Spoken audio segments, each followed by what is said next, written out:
Es atnācu tavā dzīvē kā svešs cilvēks. Tu man sākumā nepatiki, kā skābarga pēcpuse, bet mēs atradām kopīgu ceļu. Darbā tu esi mans team leader, pēc darba kā brālis. Mums ir kopīgi slikti ieradumi, bet tas nav tas, kas mūs saista.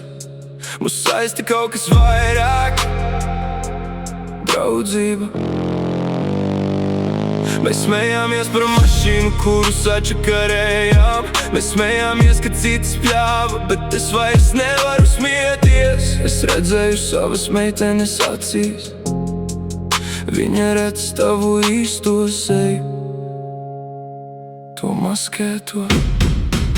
Tu iznieko savu dzīvi ar kokainu, ar marihuānu, un es stāvu blakus, jo es daru to pašu. Bet es gribu pārstāt, es gribu, lai tu arī pārstāj. Mēs varam atrast citu ceļu.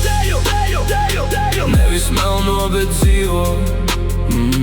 Mana meitene ir pret šo sūdu. Viņa redz tevi citu, nevis masku, bet cilvēku, kurš lēnām mirst. Es ticu Dievam, tu smiesies, bet es ticu, ka viņš tevi redz, ka viņš gaida, kamēr tu pagriezies. Atceries, kad sačakarējām to mašīnu, mēs tikai pasmējāmies, bet tagad es vairs nesmējos. Mēs esam kā mazi traki puikas, bet mums vienalga, ko citi domā,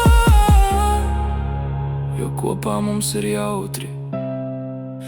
Tu iemācīji svešiniekam būt par brāli, tagad es tev iemācīšu vienu lietu. Tu vari tikt tam cauri, tev tikai jātic, ka vari. Bez pulvera, bez maskas, bez tā, ka mēs abi grimstam. Es ticu tevi, tu man iemācīji visu. Atceries to.